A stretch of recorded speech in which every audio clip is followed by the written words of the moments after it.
Beri nama pedang ini Naga Puspa. Selamatkan dia.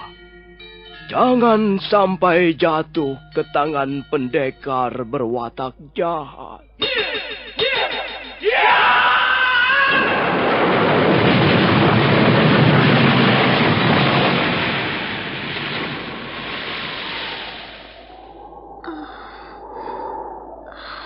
Kakang Kamandanu, kau masih juga tidak percaya bahwa aku mencintaimu. Mesin, maafkan aku, Mesin. Mesin, Mesin!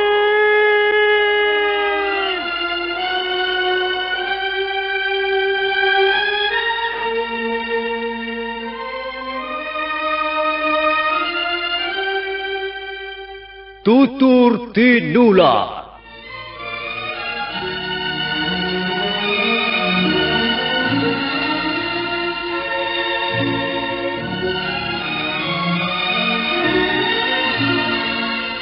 Sebuah sandiwara radio serial, produksi Sanggar Cerita dan teater Sanggar Prativi. Sebuah kisah dengan latar belakang sejarah runtuhnya Singasari dan berdirinya Kerajaan Majapahit.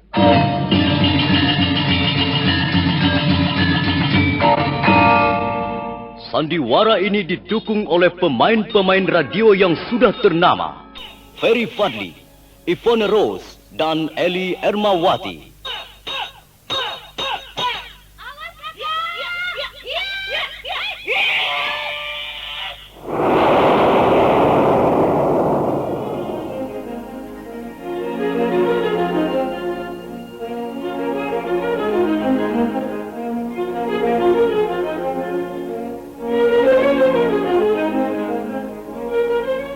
Cerita ini ditulis dan disusun oleh S. Tijab, hiasan musik dan sutradara C. Ispriyonoka. Kali ini mengetengahkan episode ke-6 dengan judul Cahaya Fajar Menembus Hutan Tarik.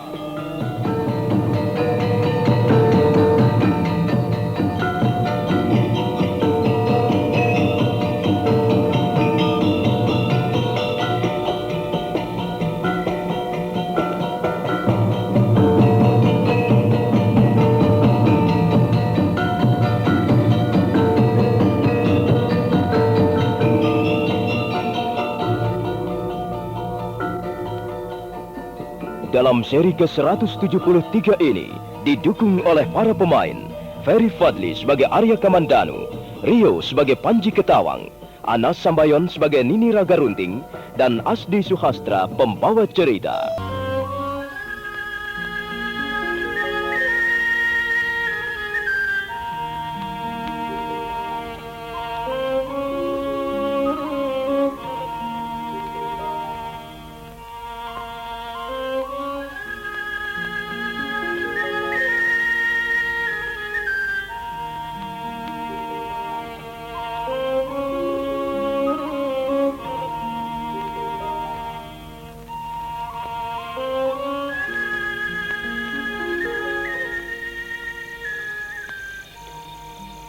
Arya Kamandanu seringkali merasa kesal karena keponakannya malas berlatih olah kanuragan. Goncangan-goncangan kehidupan yang dialami selama ini membuat dia kurang mampu mengendalikan diri. Seringkali Panji Ketawang kena damprat dan bentakan-bentakan. Tapi Arya Kamandanu segera menyesal begitu melihat keponakannya menangis dengan pandangan mata tak bersalah. Buru-buru dia berusaha menghibur hati bocah kecil itu. Dan pada malam harinya, sebelum berangkat tidur, dia memberi nasihat banyak-banyak tentang berbagai hal.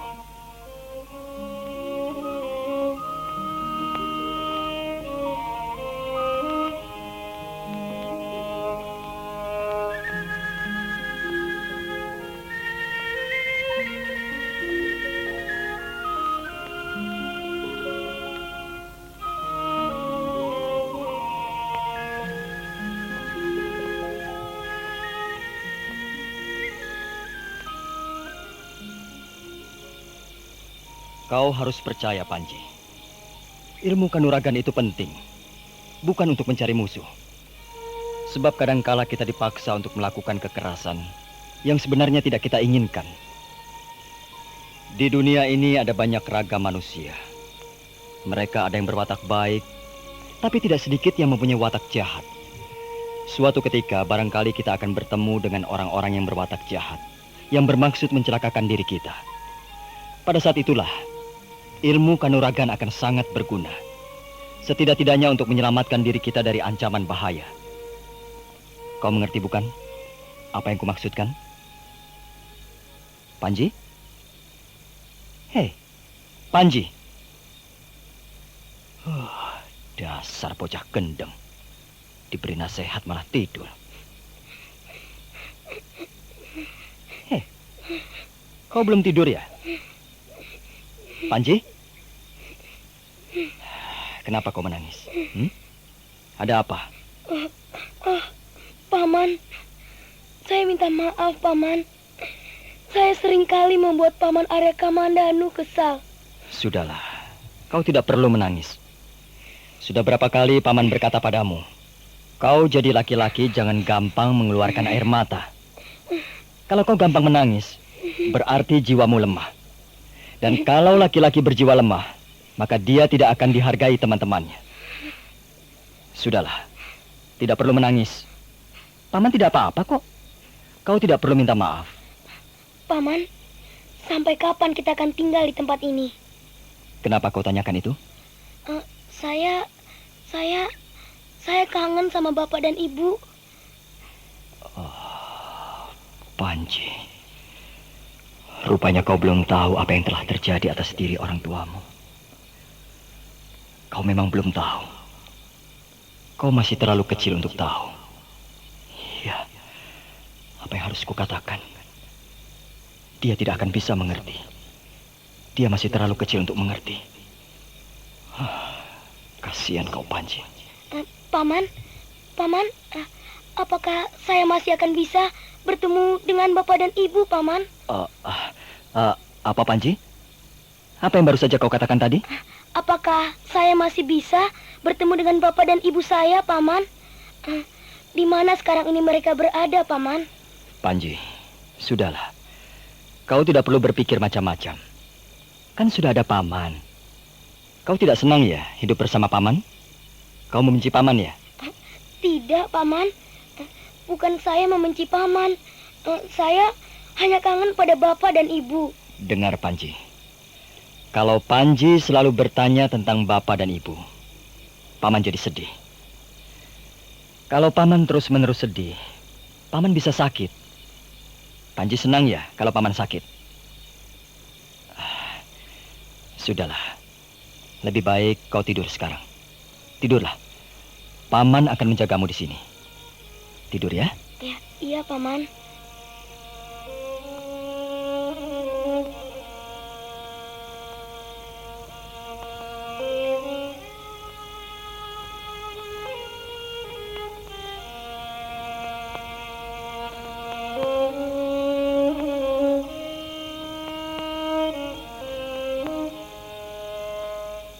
Akhirnya Panji Ketawang tidur pula sekali.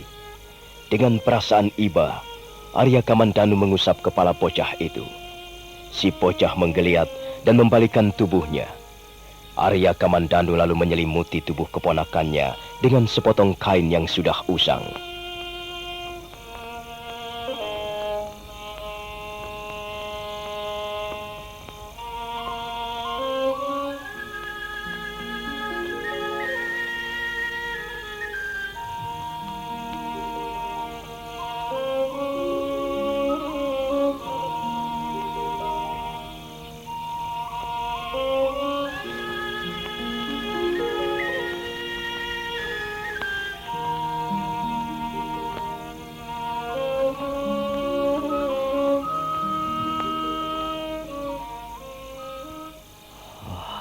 Panji,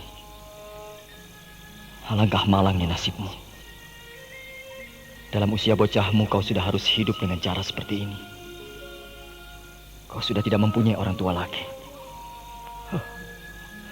Maafkan aku, Panji. Maafkan pamanmu ini.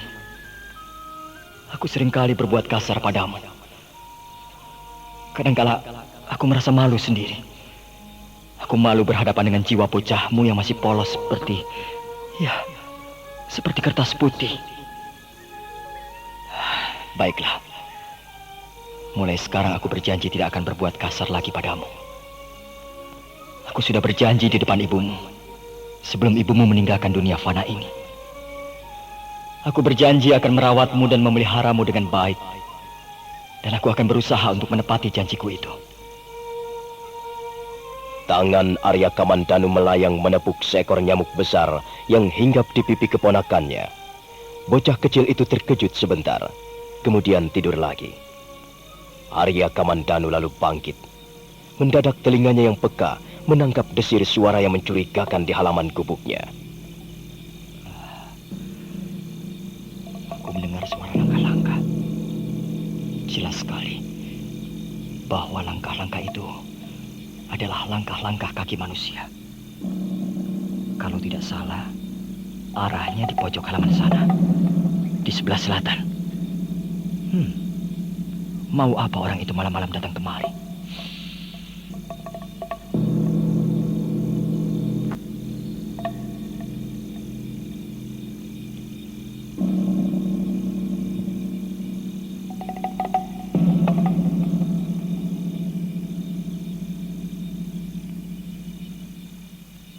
Arya Kamandanu menutup pintu gubuknya sebelum melangkah keluar. Sebentar kemudian dia sudah berada di pojok halaman yang remang-remang. Suasana sangat lengang dan sunyi.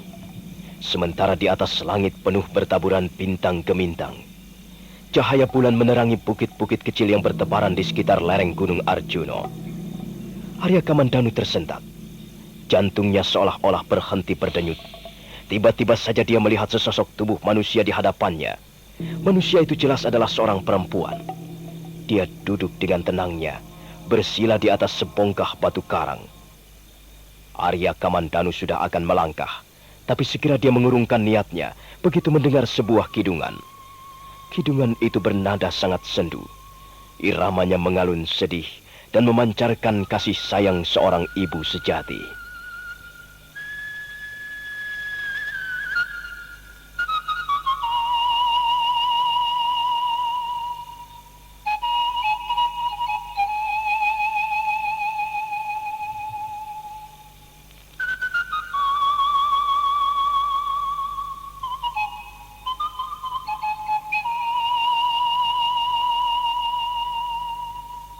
Adalah sebuah kidung ku nyanyikan pada malam hari untuk mengusir roh-roh jahat, untuk menghalau setan gentayangan pergi. Adalah sebuah kidung ku nyanyikan untuk si bocah kecil ini. Tidurlah Gir, pejamkanlah matamu. Marilah ku dekap dalam kehangatan selendangku. Tidurlah dan bermimpi tentang masa kanak-kanakmu yang indah. Jika kau terbangun besok pagi, tertawalah sepuas-puasmu bersama matahari. Oh alah, mengapa kau berdiri di situ? Hei, ayo kemarilah. Aku bukan demit. Aku manusia biasa yang bisa diajak bicara.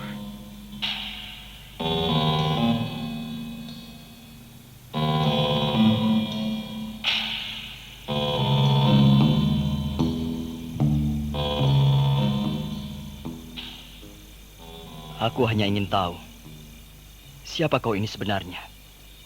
Dan apa maksudmu datang kemari? Kalau tidak salah, Sudah 2 kali ini kau datang mengintai tempat tinggalku. Kau keliru. Aku sudah sering mampir ke tempat ini. Bahkan sebelum kau tinggal di sini, aku sudah sering datang ke tempat ini. Mungkin kau benar. Memang aku belum lama tinggal di sini. Bunyi bait-bait kidungmu sangat indah dan mengesankan. Mengapa kau memperdengarkan kidungan itu padaku? Apakah kau mempunyai maksud-maksud tertentu? Tidak. Kidungan itu adalah milikku. Kalau aku menyanyikannya, itu juga untuk diriku sendiri. Bahwa kau kebetulan ikut mendengarnya, aku tidak ambil peduli. Aku tidak mempunyai maksud apa-apa. Kau jangan terlalu berprasangka. Baiklah, maafkan aku. Kau tidak perlu minta maaf padaku. Aku masih penasaran. Hatiku mengatakan bahwa kau bukanlah orang yang jahat. Tapi aku tidak tahu apa sebenarnya yang kau inginkan. Oh, iya. Aku ingin bicara denganmu. Tentang apa? Namaku Nini Raga Runting. Sudah hampir 70 tahun aku menghirup udara di permukaan bumi ini. Sudah berbagai macam peristiwa aku saksikan dengan telinga dan mata kepalaku sendiri. Aku tahu bahwa hidup ini terdiri dari 2 unsur. Alam ini diciptakan serba 2, di mana yang satu berpasangan dengan yang lain. Ada siang, ada malam. Ada tinggi, ada yang rendah. Ada yang luhur, ada yang hina.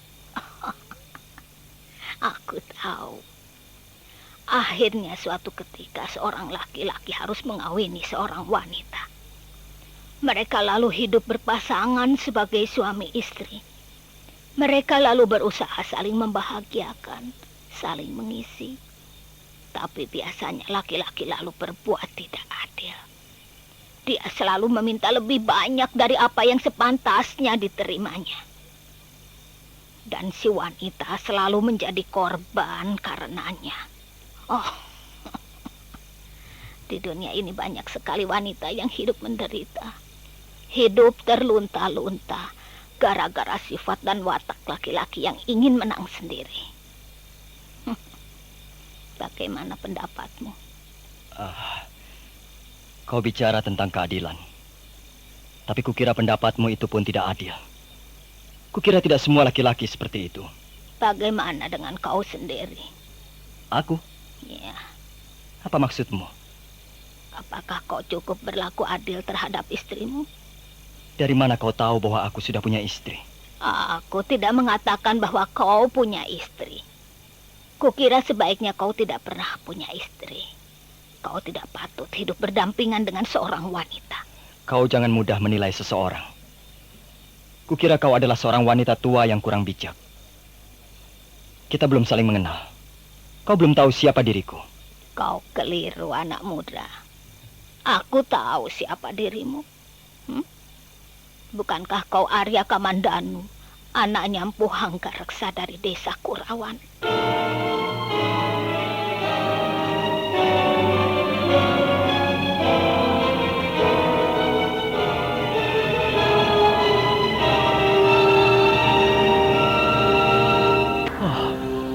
Jadi rupanya kau sudah mengenalku. Sudahlah, Kamandanu. Kau adalah seorang laki-laki yang tidak bertanggung jawab. Kau hanya bertindak menuruti perasaan. Kau tidak pernah mempunyai pertimbangan lain selain menuruti pikiran-pikiranmu yang picik. Kau berjiwa kerdil. Kau sulit memahami orang lain. Lihat saja buktinya. Kau enak-enak hidup di sini tanpa mau tahu bagaimana nasib istrimu. Tunggu dulu. Kau juga kenal istriku. Kau tahu di mana dia sekarang? Istrimu hidup menderita, Kamandanu. Dalam keadaan hamil, dia hidup terlunta-lunta. Di mana dia sekarang? Kau tahu di mana dia sekarang? Kau tidak perlu mencarinya. Tunggu. Kau tidak perlu tahu di mana dia berada sekarang ini. Kau tidak perlu mencarinya. Dan kalaupun toh kau tahu, kau tidak akan bisa menemuinya. Dengar baik-baik, Kamandanu. Istrimu sudah binasa di tangan prajurit-prajurit Kediri.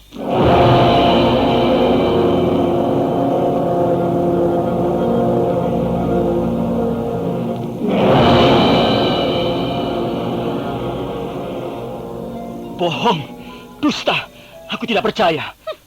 Kau boleh saja tidak percaya. Dan aku tidak akan memaksamu untuk percaya. Tunggu dulu. Aku mempunyai keperluan lain. Aku tidak bisa lama-lama berada di tempat ini. Kurang ajar. Kau pasti sengaja datang kemari untuk mengganggu ketentramanku. Aku tidak percaya apa yang baru saja kau sampaikan padaku. Aku tidak percaya bahwa Meisin sudah meninggal. Kau...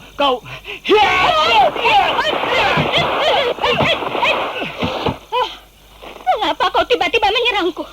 Kau orang yang tidak tahu aturan. Kau bukannya berterima kasih karena aku beri kabar tentang istrimu, kau malah menyerang aku. Kau pasti bermaksud mempermainkan aku. Aku tidak percaya keterangan yang kau berikan. Dan aku akan memaksamu untuk memberikan keterangan yang benar.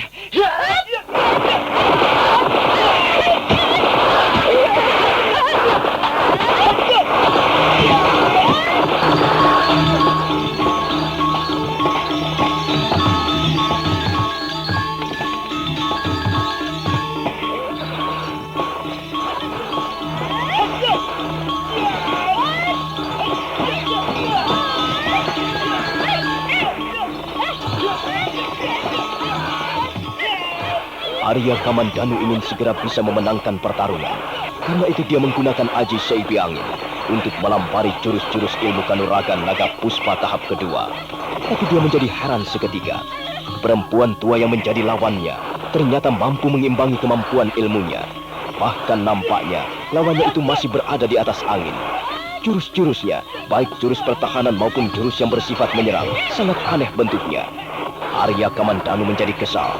Sudah 20 jurus berlalu, masih belum ada tanda-tanda bahwa dia akan mampu merobohkan Nini Raga Runting.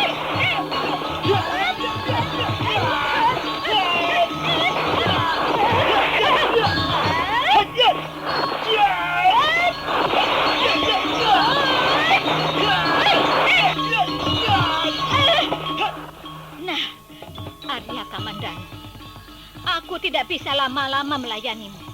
Aku mempunyai urusan yang lebih penting. Hei, tunggu dulu. Jangan pergi dulu.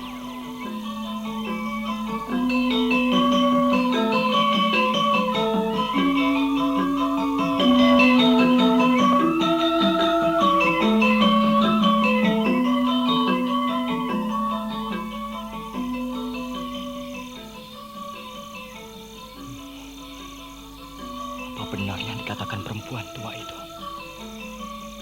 Siapa dia sebenarnya? Aku tetap tidak percaya bahwa Meisin telah menjadi korban kebiadaban prajurit-prajurit Kediri. Tapi, bukankah hal itu bisa saja terjadi? Oh, Meisin, kalau sampai hal itu benar-benar terjadi, aku merasa berdosa sekali. Aku...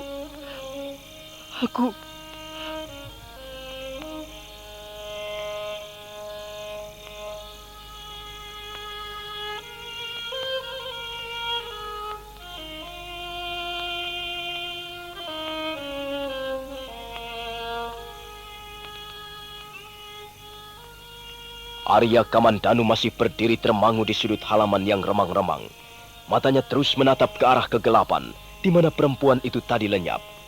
Dia sangat menyesal mengapa tidak bisa mengorek keterangan dari perempuan tua itu lebih banyak.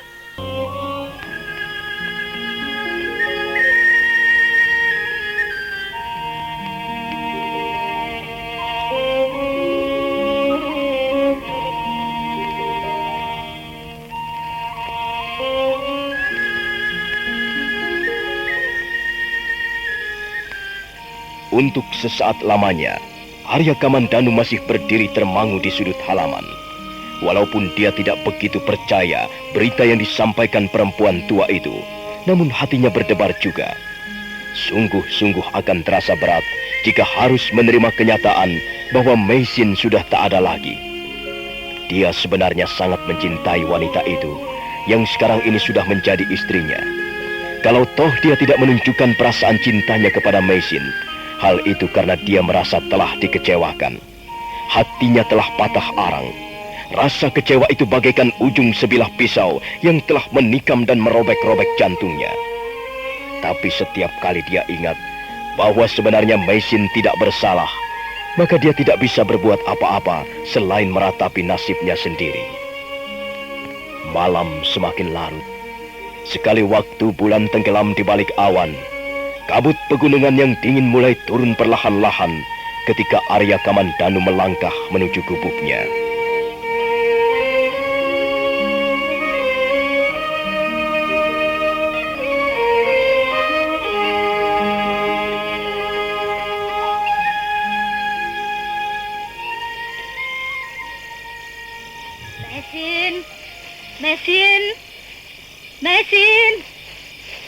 Mesin.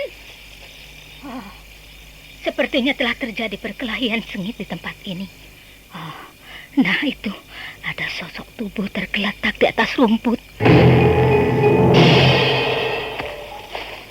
Oh, rupanya prajurit-prajurit Kediri itu sampai juga ke tempat ini. Tapi semuanya sudah mati. Oh, aku tahu. Ada 6 orang prajurit roboh binasa dalam keadaan luka-luka parah. Dan semuanya mengalami luka-luka dalam. Pasti si sapi ompong yang telah menolong Mesin. Untung sekali si kunyuk jelek itu datang. Kalau tidak, tentu Mesin sudah dibawa pergi. Kalau begitu, sekarang Mesin pasti berada di sana, di Randu Lanang.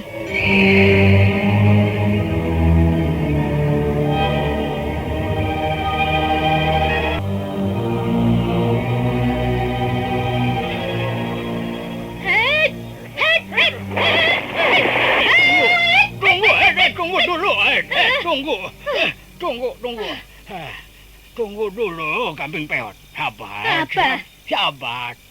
Ada apa ini? Kok tiba-tiba menyerang seperti orang kesurupan? Jangan pura-pura, sapi ompong. Kau sudah menculik Mesin. Aduh. Jangan menuduh orang sembarangan saja. Yang menculik itu siapa? Apakah aku ini punya tampang seorang penculik wanita? Buktinya Mesin tidak ada lagi di rumahku. Pasti kau yang membawanya kemari. Tunggu dulu. Akan kujelaskan dulu. Begini, kemarin malam ada prajurit-prajurit Kediri datang ke Randu Wadon. Mereka bermaksud menangkap Mesin. Nah, aku lalu membereskan mereka semuanya. Kalau tidak ada aku, Mesin pasti sudah ditangkap dan dibawa ke kota Singosari. Begitu ceritanya. Bukannya aku menculik Mesin. Oh, kau ini ada saja. Sembarangan menuduh orang. Alah, itu pasti siasatmu saja. Kau menggunakan kesempatan untuk membuat jasa. Dan setelah itu, kau pasti memaksa Mesin pindah ke rumahmu ini. Kau memang kunyuk jelek, sapi ompong, manusia licik. Bagaimana ini? Tunggu dulu. Tunggu dulu. Kau pun tidak lebih baik dari prajurit-prajurit Kediri yang tengik itu. Kau pun sama busuknya dengan mereka. Kau juga harus dibereskan. Tunggu dulu.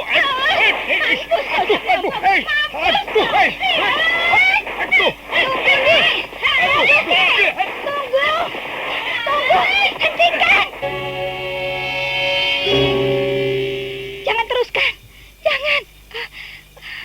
Tunggu, Nek. Sabar dulu. Ada apa? Kok Nenek tiba-tiba marah? Iya, begitulah sifat Kambing Peot.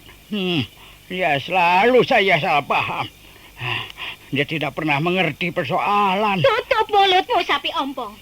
Jangan merasa menjadi orang pintar, Mesin ini sekarang sudah tinggal bersamaku. Dia sudah menjadi tanggung jawabku, tahu? Aku tidak ingin ada orang lain mengganggunya, termasuk kau. Aku tidak pernah mengganggu dia. Berani sekali kau membawanya pergi dari rumahku dan mengajaknya tinggal di rumahmu ini. Ayo, Mesin, kita kembali ke Randu Wadon sekarang. Iya, Nek. Tapi bagaimana dengan usahamu, Nek? Apakah kau bisa menemukannya? Kau tidak perlu khawatir. Kalau kau ingin segera ketemu dengan suamimu, ayo, ikutilah aku. Jadi, Nenek sudah berhasil menemukannya? Kau pikir aku ini siapa? Nini Raga Runting sudah mengenal dengan baik daerah di sekitar Gunung Welirang. Lereng Gunung Arjuna maupun lereng Gunung Penanggungan. Sudahlah, ayo cepat kau siap-siap untuk menemui suamimu. Tunggu. Kalian mau kemana? Kau tidak perlu ikut campur, sapi ompong. Kau Urusi saja rumahmu yang seperti kandang babi hutan itu. Ayo, Mesin. Waduh, jangan begitu. Kalau kalian pergi, aku harus ikut. Aku mau ikut. Tidak boleh. Kau hanya akan mengganggu perjalanan saja. Elah, masa mau ikut saja tidak boleh? Tapi kalaupun tidak boleh, aku akan tetap ikut. Aku toh tidak minta kau gendong. Aku bisa jalan sendiri. Sudahlah, Mesin. Jangan pedulikan sapi ompong itu. Ayo kita berangkat. Tunggu.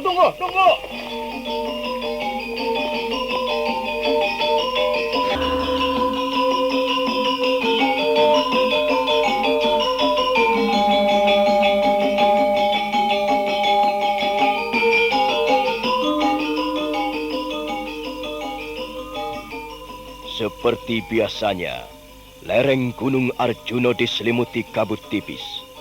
Kabut itu melayang-layang ringan dari pohon ke pohon. Panji Ketawang sudah tidur sejak sore tadi. Arya Kamandanu sendiri sebenarnya sudah merasa lelah dan mengantuk. Tapi walaupun sudah dicoba beberapa kali, pikirannya tak mau juga dibawa tidur. Dia kelihatan gelisah. Semenjak pertemuannya dengan Nini Raga Runting beberapa malam yang lalu, dia memang menjadi gelisah. Arya Kamandanu lalu bangkit dari pembaringannya. Dia mencium kening Panji Ketawang sebelum bergerak ke arah pintu. Baru saja tangannya menguak daun pintu, ketika mendadak telinganya menangkap desingan benda yang melesat sangat cepat. Kurang ajar. Ada yang ingin membokong aku dengan lemparan senjata rahasia. Aku harus hati-hati. Dia telah gagal membunuh aku. Dan pasti dia akan mengulanginya sekali ataupun 2 kali lagi. Hei, ada sebatang anak panah menancap di daun pintu. Di ujung anak panah rupanya ada selembar daun lontar. Arya Kamandanu lalu mencabut anak panah itu. Dan tangannya segera bergerak membuka lembaran daun lontar yang agaknya berisi sebuah pesan. Kamandanu, kalau kau ingin bertemu dengan istrimu, ikutilah petunjukku ini. Kau jalan saja ke arah utara. Ikuti saja jalan setapak di belakang gubukmu ini. Kurang lebih 50 pal dari sini, ada sebuah gundukan bukit karang putih. Di bukit itulah istrimu sekarang ini menunggu. Nini Raga Runting. Perempuan tua itu lagi. Apakah kata-kata yang ditulis di atas daun lontar ini bisa kupercaya? Jangan-jangan dia mempunyai maksud-maksud yang lain. Tapi baiklah, aku jadi penasaran. Apapun yang terjadi, aku akan datang ke Bukit Karang Putih.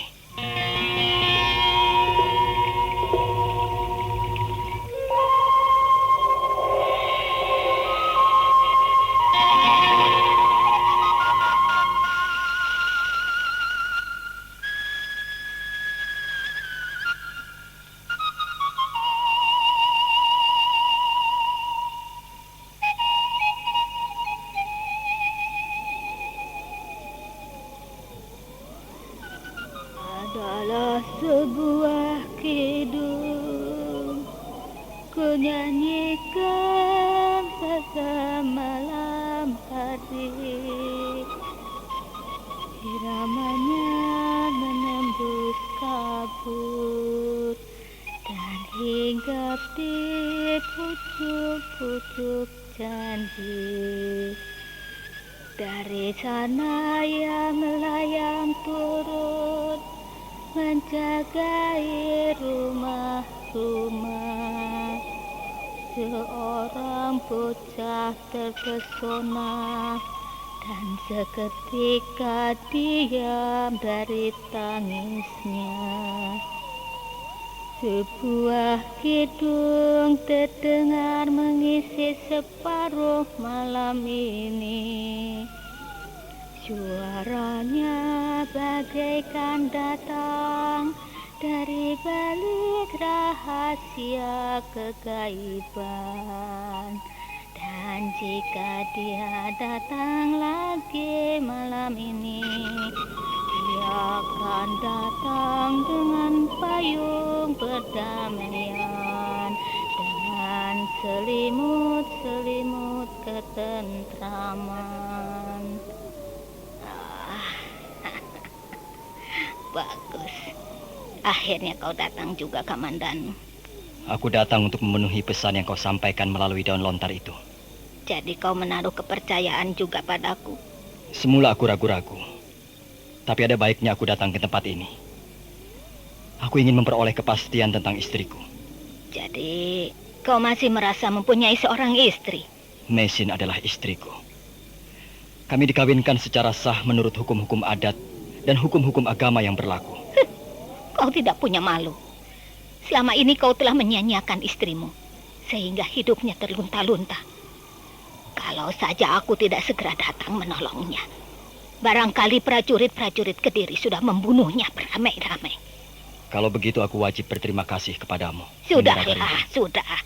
Sekarang begini. Aku hanya akan memberikan mesin kepada seorang laki-laki yang benar-benar mencintainya. Aku mencintainya. Kau seorang pengecut. Seorang pengecut dan berjiwa kerdil tidak akan bisa sepenuhnya mencintai seorang wanita. Kau sebenarnya hanya mencintai dirimu sendiri saja. Kamandanu, sayang sekali. Aku tidak bisa begitu saja percaya padamu. Kau perlu kuuji lebih dulu. Kau boleh mengambil mesin, tapi sebelumnya kau harus bisa merebutnya dari tanganku. Nini Raka Runting, sekalipun kau manusia setengah dewa, aku akan tetap merebut istriku dari tanganmu. Bagus. Aku ingin melihat buktinya. Nah, bersiaplah.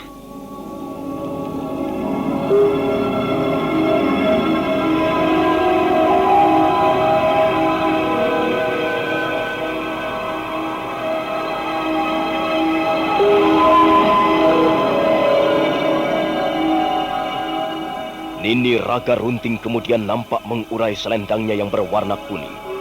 Arya Kamandanu mundur beberapa langkah untuk bersiap-siap menghadapi serangan.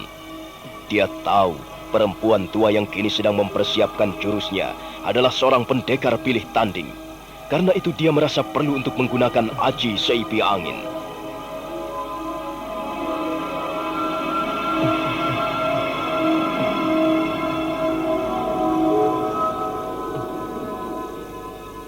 Nah, Kamandanu, kalau kau dapat merobohkan aku, mengalahkan aku, kau berhak mengambil istrimu kembali.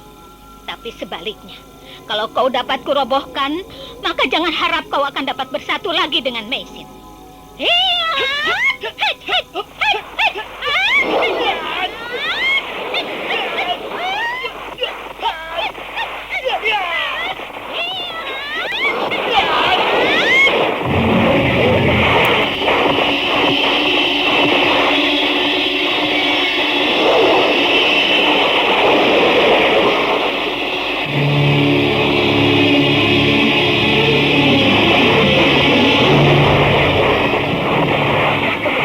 Mereka segera bertempur dengan sengitnya. Arya Kamandanu berusaha menahan serangan Nini Raka Runting yang datang bagaikan gelombang air pasang. Suatu ketika, dia terpaksa melenting ke udara untuk menghindari sambaran jurus selendang kuning. Maka demikianlah, pertempuran berlangsung hingga 40 jurus, tanpa ada tanda-tanda yang bakal keluar sebagai pemenang. Nampaknya, keduanya mempunyai tingkat kemampuan yang cukup seimbang.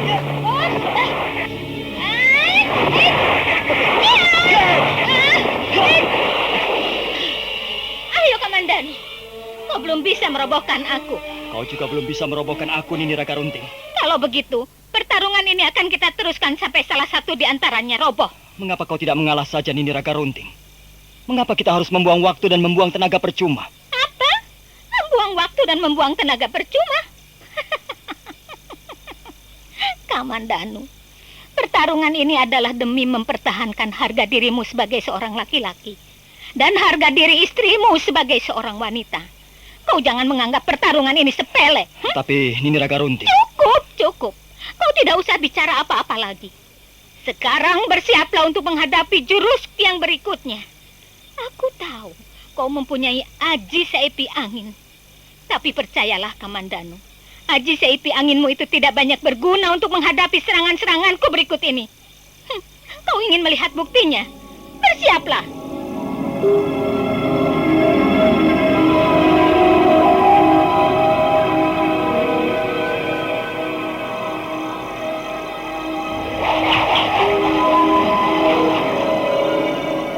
Selesai berkata, Nini Raga Runting mengibas-ngibaskan selendang kuningnya.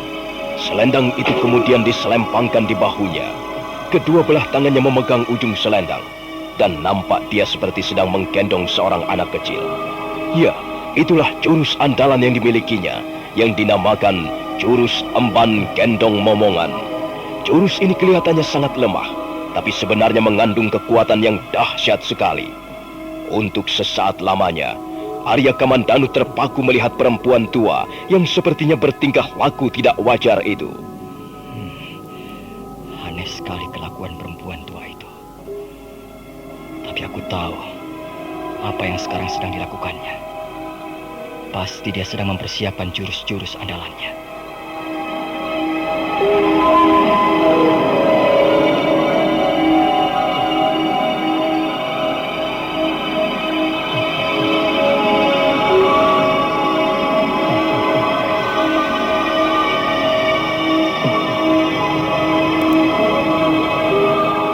Arya Kamandanu terkejut. Dia sama sekali tidak menduga datangnya serangan itu. Tiba-tiba saja Nini Raga Runting telah menjulurkan ujung selendangnya.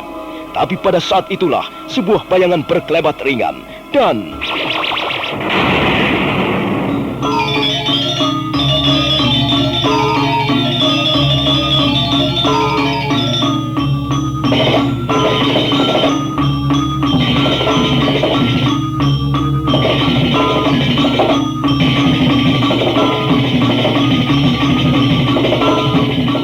Arya Kamandanu setengah tidak sadar membanting tubuhnya sejauh 3 batang tombak ke belakang. Dia menjadi ternganga keheranan karena mendadak di hadapannya telah berdiri 2 orang pendekar yang sudah siap berlaga.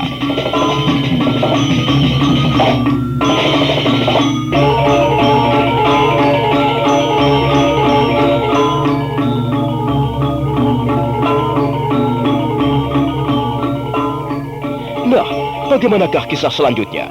Apakah akhirnya Arya Kamandanu bisa berjumpa kembali dengan Meisin? Siapakah pendekar yang tiba-tiba saja hadir di tengah-tengah mereka? Saudara pendengar, silakan menunggu seri berikutnya.